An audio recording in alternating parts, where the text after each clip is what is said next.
자, 이제 친구들 전도사님 보세요. 전도사님 보세요. 안 보는 사람이 있는 것 같은데 나는 다 보이지롱. 전도사님 보세요. 자, 우리 친구들 우선 저희 그 전교인 수련회 퀴즈 성경 인물 맞추기 퀴즈 한번 복습해보고 설교 말씀 시작할게요. 자, 답이 없어요. 누굴까요? 맞아요? 보여주세요. 오, 맞아요. 이분은 갈렙이에요. 계속 기억하셔야 돼요. 저희 이거 잘 기억하셔야지 나중에 게임할 때 추가적으로 점수가 있었나요? 기억. 그 다음 보여주세요. 자, 땡. 맞아요. 딩동댕 에웃이었어요. 자, 땡 한 사람은 말하면 안 돼요. 그 다음 보여주세요. 보드라? 아니요, 보드라. 누구라고요? 드보라. 자, 입으로 크게 말해봐야 돼요. 그러지 기억해요. 드보라. 자, 다음 보여주세요. 누구예요? 다 외운 것 같은데요. 기드온. 맞아요. 그 다음에는 누굴까요? 입다. 와, 이제 뭐 거의 저절로 나와요. 그 다음은 누굴까요? 근데 이게 아이들은 다 아는데 어른들도 같이 기억하셔야 돼요. 왜냐면 어른들도 퀴즈를 맞추셔야 되거든요. 이건 아이들만을 위한 퀴즈가 아니라 저희 어른들도 그 전교인 수련회 때 같이 맞추실 거예요. 그래서 어느 분이 이걸 맞춰야 될지 아무도 몰라요. 그래서 다 알고 계셔야 돼요. 누구라고요? 이분은? 맞아요. 자, 다음. 맞아요. 지난주에 우리가 배운 사무엘이 뭐였죠?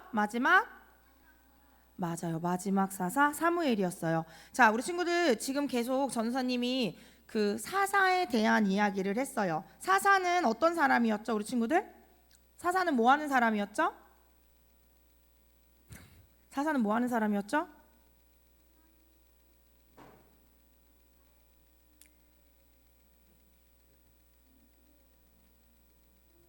듣는 사람. 하나님의 말씀을 당연히 듣겠죠. 맞아요. 하나님께서 부르셔서 누구를 구원했어요? 누구를 구해줬어요, 우리 친구들? 이스라엘 백성들을 구해줬어요. 이 사사의 임무는 하나님께 부르심을 받아 다른 나라 사람들한테 괴롭힘을 당하는 이스라엘 백성들만 구원해 줬는데, 오늘 전도사님이 말씀해드릴 분은 이스라엘 백성뿐만 아니라 온 인류, 우리 모두를 구원하시기 위해서 하나님의 부르심을 받고 이 땅 가운데 오신 분이에요. 누구예요? 맞아요. 이 세상을 구원하기 위해 오신 예수님에 대해서 우리가 오늘 이야기해 볼 거예요. 자, 오늘 근데 그 전에 우리 친구들 예수님에 대해서 얼마나 알고 있어요? 많이 알고 있어요? 말해봐요, 빨리. 많이 얼마나? 손을 접어볼게요. 아는 만큼. 그러니까 말해보시라고요. 예수님에 대해서 아는 거 말해보기.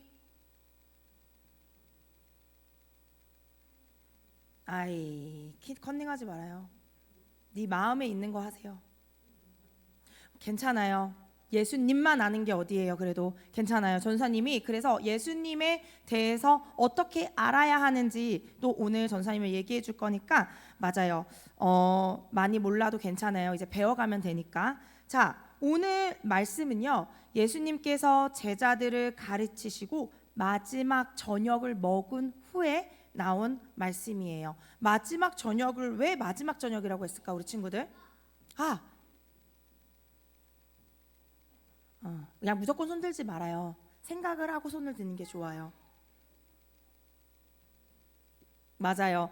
예수님은 알고 계셨어요. 무엇을 알고 계셨냐면, 이제 곧 예수님이 대제사장과 유대인들에게 잡혀가셔서 십자가에 못 박혀 죽으실 거라는 것을 알고 계셨어요. 그리고 그 마지막 저녁을 드시고 예수님이 제자들에게 아주 중요한 것들을 가르치시고 나서 무엇을 하셨겠어요, 우리 친구들? 기도하는 거. 그 기도하는 내용이 오늘 바로 요한복음 17장에 있는 내용이었어요. 자, 그럼 예수님께서 무슨 기도하셨을까? 하나님, 저는 십자가에 못 박혀 죽는 게 너무 무서워요. 하나님, 저를 살려주세요. 이런 기도를 했을까요? 하나님, 못 박힐 때 아프지 않게 해주세요. 저 좀 살려주세요 라고 기도했을까요? 어떻게 기도하셨을 것 같아요? 우리 친구들은?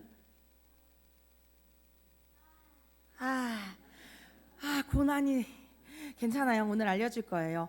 예수님은 이 고난을 피해가지 않게 기도하시거나 이 상황을 도망가거나 뭐 이런 식의 기도를 하신 것이 아니라 바로 첫 번째는요. 오늘 1절에서 5절 말씀 전도사님이 얘기할 건데 가장 먼저 기도하신 거는 예수님 본인이 하나님의 영광이 되게 해달라고 기도하셨어요.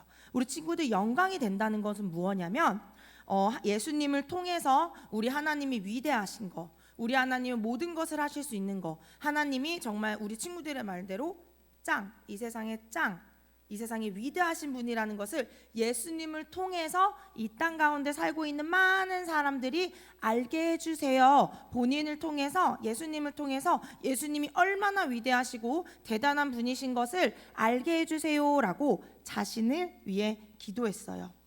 그리고 두 번째로 기도했던 게 뭐냐면 예수님 자신의 나아가서 사람들에게 영원한 생명, 영생을 줄 수 있게 해달라고 기도하셨어요. 우리 친구들 영생은 뭐인 것 같아요? 목숨, 영생, 영원한 생명. 근데 오늘 말씀에 이 영원한 생명이 뭐라고 나와 있냐면요. 우리 친구들 요한복음 1장 3절, 요한복음 17장 3절 말씀 한번 찾아볼게요. 요한복음 17장 3절 말씀 같이 찾아볼게요. 우리 친구들이 읽었으면 좋겠어요. 자, 맞춰서 읽어주세요. 시작. 크게 시작.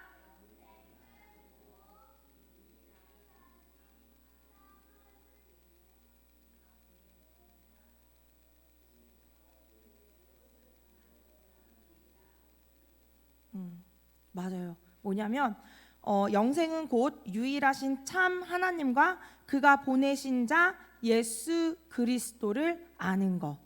하나님도 알아야 되고요. 예수 그리스도를 아는 것이 영원한 생명을 가질 수 있는 거라고 이야기해요. 우리 친구들 영원한 생명은 무슨 말이에요? 결국 죽지 않는 건데 이렇게 죽지 않는 삶, 우리가 영원한 생명을 가지고 가는 삶을 얻기 위해서 누구를 알아야 된대요? 첫 번째? 손가락을 알아요? 하나님을 알고 그 아들 예수님을 알아야지만 우리가 영원한 생명을 얻을 수 있다라고 이야기하고 계세요. 자, 한번 그림을 볼게요. 우리 친구들 이분들 누군지 알아요? H.O.T. 어른들은 아시죠? 네. 혹시 H.O.T. 멤버의 이름을 아시는 분? 아세요? 괜찮아요. 저도 다 알아요. 왜냐면 저는 H.O.T를 너무 좋아했었기 때문에. 자, 우혁이, 토니, 까먹었나 봐요. 희준이, 강타 뭐 이런 애들. 그러면 우리 친구도 이 사람 모를 수도 있고 어른들도 몰라요. 그러면 자, 생일 아는 사람. 이 H.O.T 생일 아시는 분. H.O.T의 데뷔일 아시는 분. 그리고 어디 사는지 아시는 분. 아무도 모르시죠? 저도 심지어 H.O.T를 좋아했지만 H.O.T를 알지만 그들이 어디서 살았고 어디서 태어났고 무엇을 좋아하고 무엇을 싫어하고에 대해서는 알지 못해요. 그러면 우리가 진짜 아는 걸까요? 아니면 그냥 이름만 아는 걸까요? 이름만 아는 거예요. 예를 들어서 전도사님이 맨날 주희를 학교에 데려다 주는데 한 초등학교 1학년짜리 아이가 주희가 데려다 준 그 시간에 맨날 만나요. 근데 이름도 몰라요. 1학년인지도 모르겠어요. 그냥 하늘초를 가는 건 알아요. 왜냐하면 같이 가니까. 그럼 전도사님은 이 아이를 아는 걸까요? 아니면 그냥 얼굴만 아는 걸까요? 얼굴만 아는 거예요. 근데 다음 그림을 보시면 누가 나오냐면요. 얘가 나와요. 얘 누구예요? 주희예요. 전사님이 주희에 대한 모든 것을 알까요? 모를까요? 슬슬 나와요. 주희는 2019년 12월 18일 날 태어났고요. 빨리빨리 나오고 싶어서 3주 먼저 나왔어요. 그리고 몇 킬로에 태어났냐면 2.9kg에 태어났고 주희가 좋아하는 거, 주희의 기분이 지금 어떤지, 무엇을 예를 들어서 약간 얼굴 표정이 바뀌면 얘가 왠지 이것 때문에 기분이 안 좋고 지금 이것 때문에 너무 행복한 거, 주위의 모든 거에 대해서 전도사님은 알고 있어요. 그죠? 그러면 진짜 아는 것은 바로 이런 거, 그 사람에 대해 모든 것을 알고 있는 거. 그것이 바로 진짜 아는 건데, 그럼 우리 친구들 여기서 질문. 우리 친구들은 예수님에 대해서 얼마나 알고 있어요? 예수님이 무엇을 좋아하시고 예수님이 무엇을 싫어하시고 예수님이 이 땅 가운데 오셔서 어떻게 사셨고 어떤 가르침을 가르치셨고 이런 거에 대해서 우리 친구들 혹시 알고 있나요?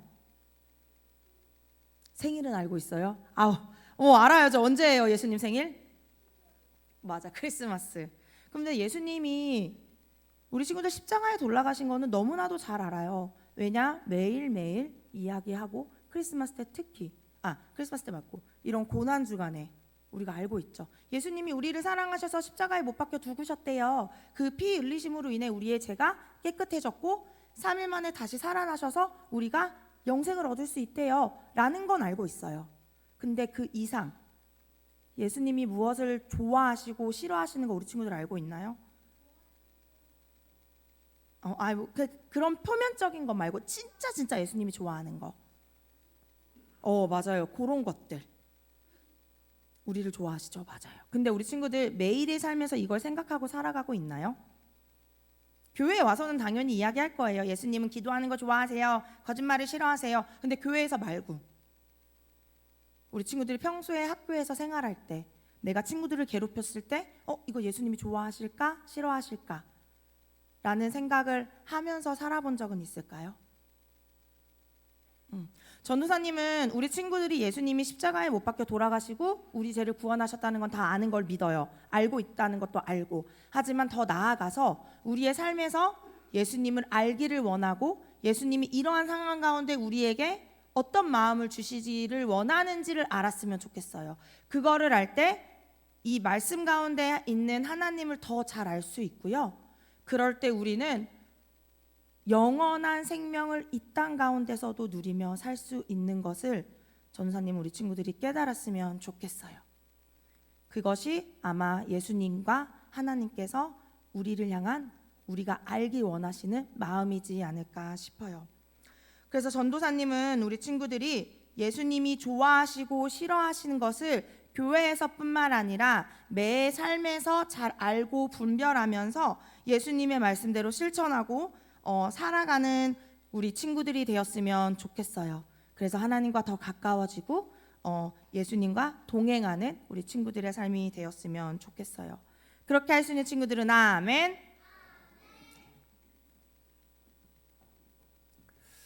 성경에 보면 예수님의 기도문이 두 개 나옵니다. 하나는 마태복음 6장에 제자들이 기도를 가르쳐 주십시오 해서 주님께서 가르쳐 주신 기도, 우리가 알고 있는 주기도문이고요. 두 번째는 요한복음 17장 오늘 본문에 예수님이 십자가에 잡히시기 전에 하신 기도인데 주님의 기도와 좀 구별하기 위해서 내용을 보고 예수님의 대제사장적 중보 기도라고 말씀을 합니다. 그래서 오늘과 그리고 종려주일인 다음 주일 그리고 고난주간 6번 전체 8번에 걸쳐서 요한복음 17장의 예수님의 대제사장적 중보 기도에 대해서 말씀을 전하도록 하겠습니다. 요한복음 17장의 제목이 예수님의 대제사장적 중보 기도라고 했죠. 1절에 보면 예수님께서 이 말씀을 하시고 눈을 들어 하늘을 우러러 이르시되, 이 말씀을 하시고 이 말씀은 요 직전에 요한복음 13장에서 17장 16장까지의 그 마지막 만찬과 만찬 후에 제자들에게 말씀을 하신 일명 다락방 강화라고 하는 다락방에서 하신 마지막 설교, 이것을 마치시고요. 이제 눈을 들어 하늘을 우러러 기도하십니다. 그래서 이 기도를 예수님의 대제사장적 중보 기도라고, 영어로 더 Lord's High Priestly Prayer. 그래서 이제 그 대제사장이 이제 하이 프리스트인데 그 대제사장적 중보 기도라는 거죠. 중보 또 중보자, 중보기도 이런 말 많이 들어보셨을 거예요. 간단하게 정리를 하면 중보는 가운데 서는 것입니다. 그러니까 중개라는 말하고도 뭐 비슷합니다.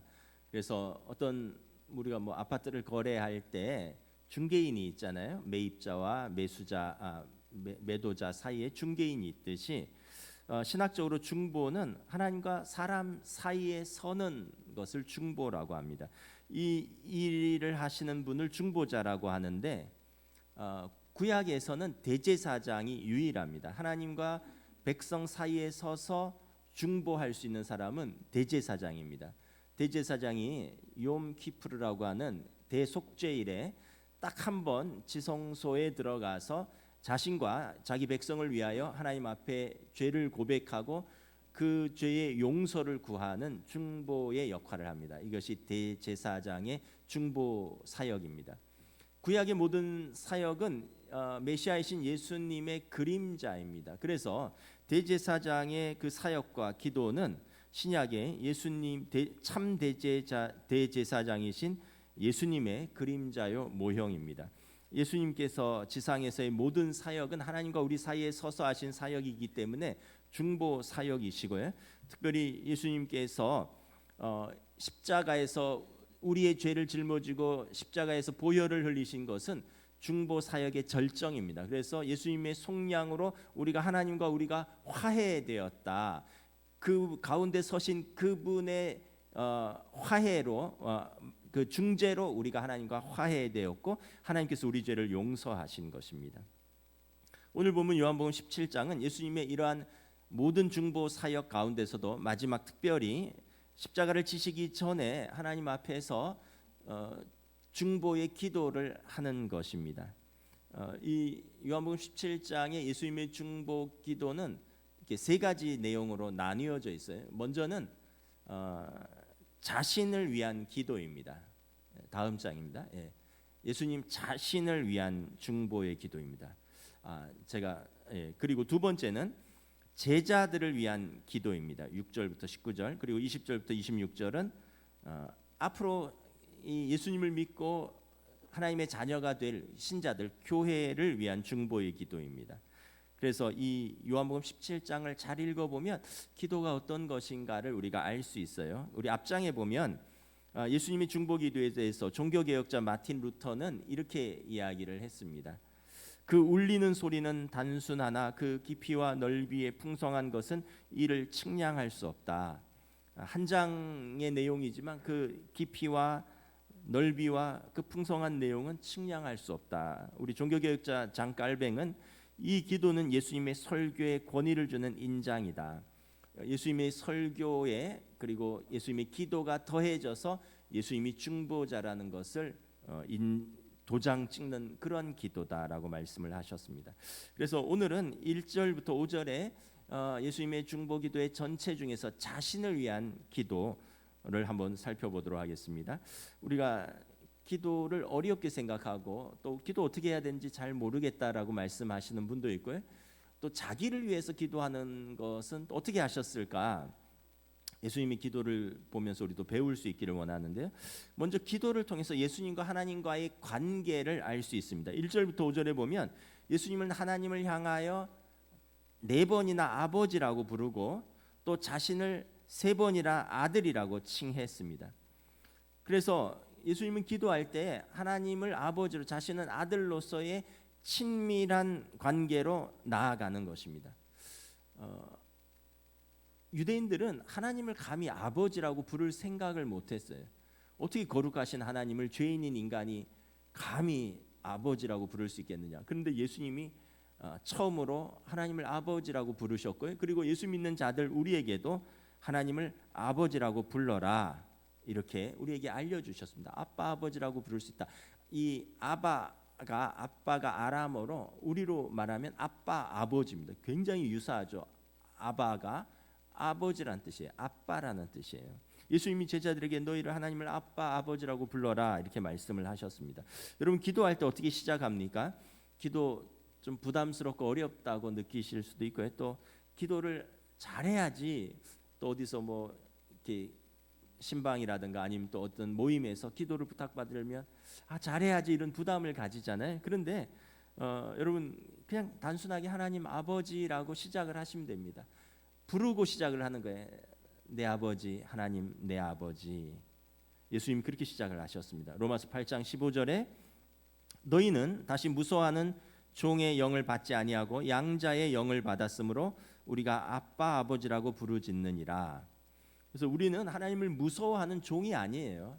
그래서 여러분 기도할 때 하나님 아버지 또 하나님 아빠 이러셔도 되는 거죠.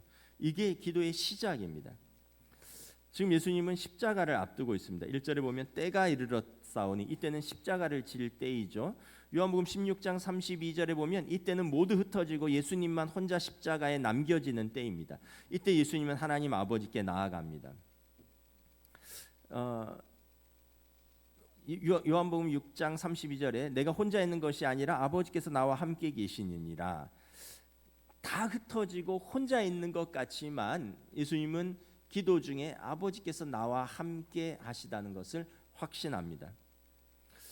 사랑하는 성도 여러분, 우리가 힘들고 어려울 때가 있어요. 또 인생이 지치고 사람들이 외면할 때가 있습니다. 혼자 있을 것 같은 때 하나님께서 우리 아버지로서 우리와 함께 계신다는 것을 여러분 믿고 붙드시기를 바랍니다. 여러분 육신의 아버지한테도 어려움이 있으면 가서 상의하잖아요. 아빠 상의할 게 있어요. 의논할 게 있어요. 뭐 또는 아빠 용돈 좀 주세요.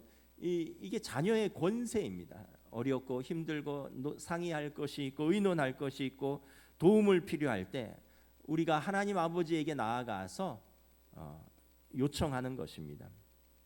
로마서 8장에 사도 바울이 이렇게 고백합니다. 만일 하나님이 우리를 위하시면 누가 우리를 대적하리요? 자기 아들을 아끼지 아니하시고 우리 모든 사람을 위하여 내주신 이가 어찌 그 아들과 함께 모든 것을 우리에게 주시지 아니하겠느냐? 이 모든 일에 우리를 사랑하시는 이로 말미암아 우리가 넉넉히 이기느니라. 여러분 아들을 우리에게 내어 주셨는데 뭘 아끼겠느냐라는 거예요. 대한민국은 뭐 아버지 파워가 있으면 그 아들들도 힘을 쓰는 사회죠. 뭐 신문 뉴스를 보면 그런 일들이 종종 있습니다. 근데 여러분 우리에게는 하나님이 아버지라니, 하나님이 우리 아버지시면 끝난 거죠. 아들을 아끼지 않고 내어주신 분이 그분이 우리 아버지신데 누가 우리를 그리스도 예수 안에 있는 하나님의 사랑에서 끊을 수 있겠느냐라는 것입니다. 그러므로 우리의 모든 연약함과 허물과 우리의 모든 소원과 간구를 가지고 긍휼을 하심을 얻고 때를 따라 돕는 은혜를 얻기 위하여 날마다 예수님의 이름으로 하나님 앞에 나아가는 것, 이게 기도입니다. 예수님의 이름으로 하나님 아버지 앞에 은혜의 보좌 앞으로 나아가는 것, 이것이 기도입니다. 여러분 자녀에게 주신 권세는 기도할 수 있는 특권입니다. 하나님을 아버지라고 부르고 무엇이든지 그 앞에 나가서 구할 수 있는 권세가 있습니다. 물론 하나님의 뜻대로 구해야 되겠지만 잘못된 것은 바로 잡아 주시고 하나님의 뜻대로 우리의 기도에 응답해 주시는 좋으신 아버지입니다. 기도의 시작은 아버지와 자녀의 관계로 나아가는 것입니다. 예수님께서 기도하시면서 성부께서 성자에게 주신 것으로 인하여 감사하고 영광을 돌립니다. 성자는 예수님이시죠. 아들, 성부 하나님께서 아들에게 주신 것을 통하여 감사합니다. 성자이신 예수님께 주신 것이 무엇이냐? 우리 5절 한번 함께 봉독합니다. 시작. 아버지여 창세 전에 내가 아버지와 함께 가졌던 영화로서 지금도 아버지와 함께 나를 영화롭게 하옵소서. 성부께서 성자에게 주신 것은 아들을 영화롭게 하신 것입니다. 빌립보서 2장에 보면 그는 근본 하나님과 이제 동일하시나, 그러니까 하나님과 동일하신 아버지와 아들은 동일합니다. 그러한 영광을 가지고 있었는데 지금 이 땅에 오셔서 십자가를 지시지만 하나님이 그를 저버리시는 것이 아니라는 거예요. 십자가가 예수님을 저버리는 것이 아니라는 거예요. 부활을 통해서 십자가에 버려두지 아니하시고 부활 승천으로 아들을 다시 영화롭게 하실 것을 믿는 것입니다. 단순히 아들을 죽음에서 살리신 것뿐만 아니라 예수님이 죄와 사망을 이긴 권세와 영광을 다시 아들에게 주시고 이것을 이 세상에 선포하시는 것입니다. 처음에 아들이 가졌던 아버지와 아들의 그 영광을 십자가에서 끊으시는 것이 아니라 다시 부활하심으로 죄와 사망의 권세를 이기시고 그 영광을 다시 아들에게 주시는 것을 감사합니다라고 기도하는 겁니다. 우리 빌립보서 2장 9절부터 11절 우리 함께 봉독합니다. 이러므로 하나님이 그를 지극히 높여 모든 이름 위에 뛰어난 이름을 주사 하늘에 있는 자들과 땅에 있는 자들과 땅 아래에 있는 자들로 모든 무릎을 예수의 이름에 꿇게 하시고 모든 입으로 예수 그리스도를 주라 시인하여 하나님 아버지께 영광을 돌리게 하셨느니라. 예수님은 기도하면서 성부께서 성자에게 주신 것, 그 영광을 거두지 않으시라는 것을 감사하는 기도로 시작을 합니다. 그리고 아들에게 주신 권세를 또한 감사합니다. 아들에게 주신 권세가 무엇입니까? 첫 번째는 심판의 권세입니다. 2절에 보면 만민을 다스리는 권세를 아들에게 주셨음이로다. 요한복음 5장 27절에 인자됨으로 말미암아 세상을 심판하는 권세를 주셨으니, 예수님이 단지 십자가만 지러 오신 것이 아니에요. 예수님이 세상을 심판하는 권세를 가지셨습니다.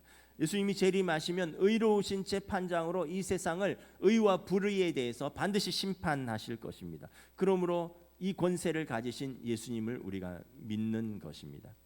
또한 아들에게 영생을 주시는 권세를 가졌습니다. 2절에 보면 아버지께서 아들에게 주신 모든 사람에게 영생을 주게 하시려고, 그러니까 아들에게 주신 모든 사람, 그러니까 예수님을 믿고 영접한 모든 사람에게 그 아들이 영생을 주는 권세를 가졌다는 거예요. 여러분, 영생이 무엇입니까? 그냥 영생은 영원한 생명이라는 한자인데 그냥 단순히 건강하게 오래 사는 것이 아니에요. 무엇이냐 하면 죄와 사망의 권세를 이기면서 사는 것입니다. 오늘 본문 3절 함께 봉독하겠습니다. 영생은 곧 유일하신 참 하나님과 그가 보내신 자 예수 그리스도를 아는 것이니라. 예수님을 우리의 구원자로 믿고요, 그분의 십자가의 대속의 죽으심을 우리가 믿고 그분을 힘입어 우리가 하나님 아버지를 알고 아버지께 나아가는 삶입니다. 그래서 이제는 죄와 사망의 그 권세와 두려움에서 벗어나서 이제 생명과 성령의 법으로 사는 것을 얻는 것입니다. 그래서 영생은 미래에 우리가 얻을 것이기도 하지만 지금 당장 예수님을 믿고 영접하는 우리가 지금 당장 죄와 사망의 권세를 이기며 얻는 권세이기도 한 것입니다. 이것을 하나님의 자녀에게 주셨다는 거예요. 우리 요한복음 1장 12절 함께 봉독합니다. 시작. 영접하는 자 곧 그 이름을 믿는 자들에게 하나님의 자녀가 되는 권세를 주셨으니. 영생은 하나님의 자녀가 받는 선물이고요. 이 선물은 요한복음 3장 16절 17절 우리 다시 한번 읽습니다. 시작. 하나님이 세상을 이처럼 사랑하사 독생자를 주셨으니 이는 그를 믿는 자마다 멸망하지 않고 영생을 얻게 하려 하심이라. 하나님이 그 아들을 세상에 보내신 것은 세상을 심판하려 하심이 아니요 그로 말미암아 세상이 구원을 받게 하려 하심이라. 앞서서 아들이 가진 권세는 세상을 심판하실 권세인데 그분이 오셔서 의와 불의에 대해서 심판하실 것입니다. 그런데 우리는 그분을 믿고 영접하여 심판의 권세 아래 놓이는 것이 아니라 영원한 생명을 얻는 권세를 우리가 얻는다는 것입니다. 이게 여러분 예수님의 믿고 영접하여 하나님의 자녀가 얻는 가장 큰 선물입니다. 심판의 권세 아래 놓이지 않고 영원한 생명을 얻는 것, 그리고 그분을 힘입어 죄와 사망의 두려움으로 사는 것이 아니라 생명과 성령의 능력으로 사는 것, 이것이 하나님의 자녀의 권세인 것입니다. 제가 요즘 어머니 때문에 호스피스 병원을 이렇게 좀 다니면서 죽음에 대해서, 믿음에 대해서, 영생, 내세에 대해서 좀 묵상을 합니다. 병원 그 벽면에 이런 글씨가 붙어져 있더라고요. 죽음은 끝이 아니라 새로운 출발입니다. 여러분 한번 생각해 보세요. 죽음은 끝이 아니라 새로운 출발입니다. 매일 그곳을 지나다니는 환자들과 환자들의 가족들이 이것을 보면서 죽음과 내세에 대해서 생각합니다. 그분들은 죽음이 아주 가까이 와 있는 분들이거든요. 그래서 죽음은 끝이 아니라 새로운 출발입니다. 도대체 어떤 새로운 출발일까? 예수님을 믿고 죄의 용서함을 받아서 하나님의 자녀가 되어서 영원한 하나님 나라를 얻는 그 영생을 얻는 것입니다. 그리고 지금 죄와 사망의 권세를 이기는 그 힘으로 평안 가운데 보혈을 지나서 하나님 아버지께 나아가는 것입니다. 그래서 예수님을 통해서 약속하신 영원한 하나님 나라의 약속을 붙드는 것입니다. 이렇게 영생을 소유한 사람은 예수님을 믿음으로 육신의 장막이 무너지는 마지막 죽음의 순간에도 평안하고 담대함으로 오히려 하나님 나라를 믿음으로 사모합니다. 그래서 호스피스 병원에 교회가 있는데 이 교회에서는 매주일 세례를 받습니다. 물론 우리가 생각할 때 죽음을 앞둔 환자들이 세례를 받는 것은 너무나 당연하다 이럴 수도 있지만 예수님을 믿고 영접하고 죄와 사망의 권세를 이기는 예수님의 이름으로 세례를 받는 것입니다. 그런데 놀라운 것은 이 환자들만 세례를 받는다는 것이 아니에요. 그 환자들의 가족들이 그 환자들의 마지막 모습을 보면서 그 평안하고 담대한 모습을 보면서 그 가족들이 같이 세례를 받습니다. 보혈을 지나 하나님 아버지 앞으로 나아가는, 보혈을 지나 한 걸음씩 하나님 아버지 품으로 나아가는 그 가족들의 마지막 모습을 보면서 그분들도 가족들도 은혜를 받아서 그분들도 거기서 예수님을 믿고 영접하고 세례를 받습니다. 이것이 예수님께서 성자에게 주신 권세입니다. 우리 모두는 예수님을 통하여 이 영원한 생명을 누리는 권세를 받았으니 여러분 담대하게 우리보다 더 높은 분이 우리를 귀히 여기시니 우리의 삶을 오늘도 담대하게 믿음으로 사시기를 주님의 이름으로 축복합니다. 예수님께서 성자께서 하신 일, 이제 마지막으로 당신이 하신 일, 하여야 할 일, 당신의 사명을 고백하십니다. 예수님께서 하신 일은 무엇입니까? 1절에 보면 아들로 아버지를 영화롭게 하는 일입니다. 아버지만 아들을 영화롭게 하는 것이 아니라 아들이 아버지를 영화롭게 하기 위해서 이 땅에 오셨습니다. 예수님의 사명은 예수님을 통하여 하나님의 지혜와 능력과 사랑이 선포되는 것입니다. 예수님의 공생애의 3년은 바로 이러한 사명을 감당하는 자리였습니다. 병든 자, 귀신 들린 자, 마음이 상한 자, 가난한 자, 또 그 죽음을 앞둔 자들, 이런 자들에게 예수님께서 하나님 나라를 선포하시면서 하나님의 지혜와 능력과 사랑을 선포하면서 그 사명을 감당하면서 하나님께 영광을 돌리는 사역이었습니다. 빌립보서 2장 11절에 예수님을 통하여 모든 입으로 예수 그리스도를 주라 시인하여 하나님 아버지께 영광을 돌리게 하셨습니다. 예수님의 사명은 하나님께서 아들에게 주신 일을 순종함으로 하나님 아버지를 영화롭게 하는 일입니다. 순종함으로 마지막까지 십자가의 순종함으로 그 사명을 감당함으로 아버지를 영화롭게 하는 것입니다. 오늘 본문 4절 함께 읽습니다. 아버지께서 내게 하라고 주신 일을 내가 이루어 아버지를 이 세상에서 영화롭게 하셨사오니.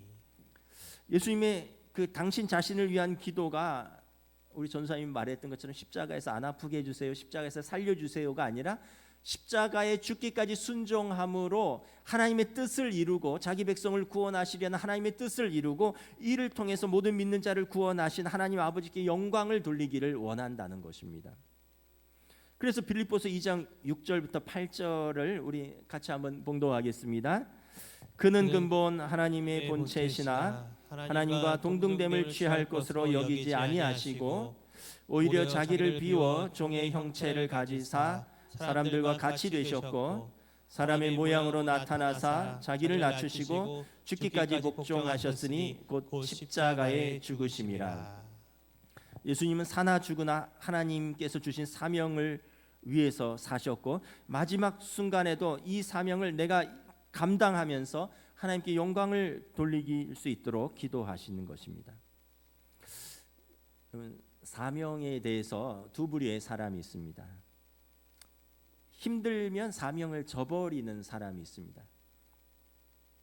섭섭해서 못하겠다, 힘들어서 못하겠다, 더러워서 못하겠다, 열받아서 못하겠다, 자존심 상해서 못하겠다, 남들이 알아주지 않으니 못하겠다. 이러면 여러분 인생을 살 수가 없어요. 사명을 감당하면서 살 수가 없어요. 여러분 인생은 섭섭해도 힘들어도 열받아도 때로는 더러워도 자존심 상해도 남들이 알아주지 않아도 살아야 됩니다. 사명을 감당해야 됩니다.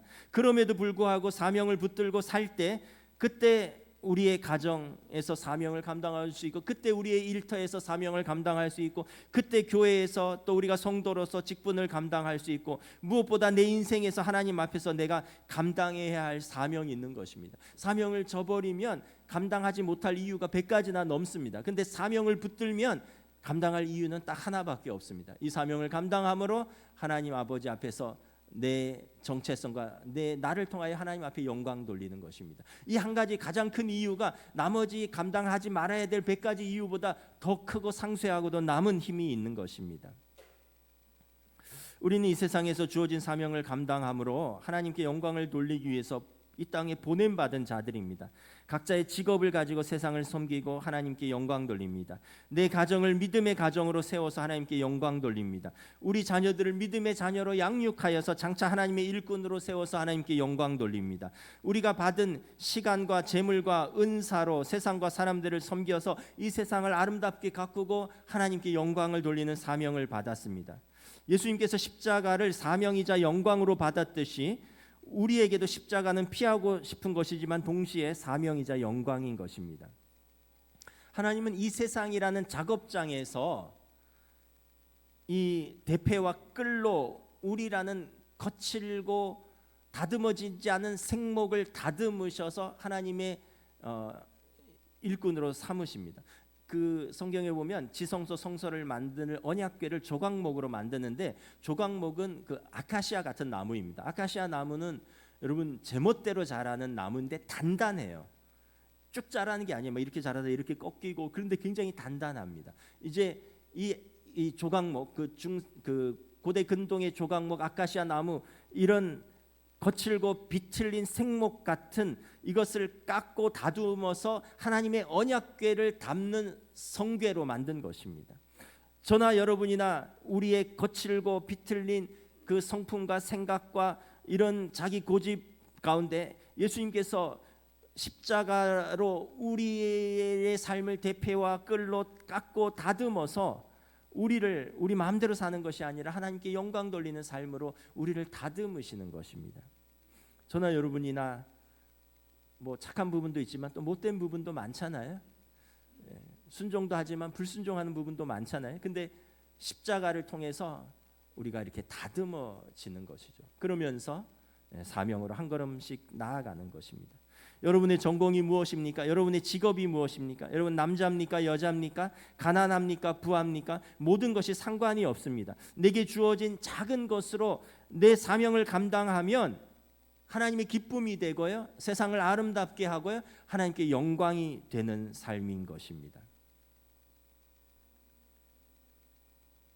그 호스피스 병원 이야기를 자꾸 해서 죄송한데, 제가 요즘 시간을 많이 보내고 있는 것이에요. 요즘 뭐 일주일에 한 2번씩 보내는데 다음 주부터는 3번씩 가야 될 것 같아요. 그러니까 더 자주 간다는 건 이제 점점 더 하나님 나라가 가까워진다는 얘기죠. 제가 그곳에서 보고 듣고 느끼고 은혜 받은 것을 이렇게 좀 말합니다. 제가 하루는 어머니 병문안 가서 뭐 하루 종일 있으니 뭐 하니까 이렇게 보조 침대에 누워서 자고 있는데 누가 이렇게 속삭이는데 기도를 하더라고요. 누가 이렇게 기도를 하는데 눈을 이렇게 살짝 떠서 보니까 간호사가 진통 주사를 놓으러 와서는 어머니 머리에 손을 얹고 간절히 기도를 하더라고요. 하나님이 주신 생명, 하나님이 주신 호흡, 하나님이 주신 삶에 대해서 이분이 한 3분간을 간절히 기도하고 진통 주사를 놓고 나가더라고요. 제가 눈을 못 떴어요. 왜냐하면 나는 저렇게까지 기도를 못했는데, 근데 이분이 모든 병실에 주사를 놓으러 가면 이렇게 3분씩 기도하고 주사를 놔요. 그래서 제가 물어봤어요. 저 간호사가 어떤 분입니까? 했더니 간호사인데 남미 브라질 쪽에 선교로 60까지 선교로 의료 선교사로 나갔다가 은퇴하고 이제 지금 한국으로 돌아오셔서 지금 이제 호스피스 병원에서 간호사로 이제 일을 하고 계신 분. 그러니까 이분은 그냥 주사를 놓는 분이 아니에요. 기도하고 주사를 놓는 분이. 그 사회복지사 여자분인데 이렇게 가끔 들어와서 살피는데 저희 어머니 보고 아유 사모님 예쁜 얼굴에 많이 아프신가 보다, 얼굴을 이렇게 찡그리셨네 이러면서 손으로 머리를 쓱쓱 빗어주는데 환자들이 머리를 거의 제가 알기로는 뭐 한 나흘 일주일 뭐 이렇게 감거든요. 그러니까 그 머리는 매일 감는 우리의 머리가 아니에요. 냄새도 날 수 있고요, 기름도 있을 수 있고. 그런데 자기 손으로 자기 가족처럼 머리를 싹쓱 빗어주고 얼굴을 싹 닦아주시고 나가더라고요. 뭐 그 외에도 요일별로 수많은 자원봉사자들이 옵니다. 음악으로, 미술 활동으로, 원예로 꽃을 만들고, 미용으로, 목욕 봉사로. 지난번에 갔더니 발을 마사지하러 또 자원봉사자들이 들어오셨더라고요. 환자들의 발을, 몸을 씻겨주고 머리를 깎아주고 그분들과 그림을 그리고 꽃을 다듬고 뭐 이런 분들이 돌아가면서 들어와요. 제가 깨달은 것이 예수 믿는다는 것이 이렇게 큰 힘이 있구나. 자기만을 위해서 시간과 물질과 몸을 쓰기도 바쁠 텐데, 뭐 저도 그렇고 여러분들도 우리 자신과 우리 가족을 위해서 시간 쓰고 몸을 쓰고 또 자기 취미를 위해서 이런 거는 기꺼이 하잖아요. 그런데 전혀 상관없는 남을 위하여 예수님의 이름으로 그 사람들을 위해서 시간을 쓰고 몸을 쓰고 재능을 쓰고 돈을 쓰는 게 쉽지 않잖아요. 그런데 예수 믿는 그 힘으로 이렇게 조용히 남모르게 사명을 감당하는 분들이 있어서 이곳에서 매주일 예수님을 믿고 영접하고 세례를 받는 사람들이 생기는구나. 이걸 제가 깨달았어요. 사랑하는 성도 여러분, 기도할 때 사명을 감당할 수 있습니다. 환경을 보거나 사람을 보면 힘들어요. 그러나 우리가 하나님 앞에 설 때 사명을 감당할 수 있습니다. 그러므로 우리 모두가 각자 인생에서 아버지께서 내게 하라고 주신 일을, 그 사명을 힘있게 감당하고 그 사명을 이름으로 하나님께 영광 돌리고 우리에게 주어진 사람들을 사랑함으로 섬기는 이 사명을 우리도 감당할 수 있기를 주님의 이름으로 축복합니다. 말씀을 마치겠습니다. 예수님의 기도는 처음부터 끝까지 아버지와 아들의 친밀한 관계 안에서 하는 기도입니다. 예수님의 기도는 처음부터 끝까지 자신의 사명을 감당하게 해달라는 기도입니다. 예수님의 기도는 처음부터 끝까지 하나님 아버지의 영광을 위한 기도입니다. 우리도 예수님의 기도를 본받아 함께 기도할 수 있기를 주님의 이름으로 축복합니다. 찬양하시겠습니다.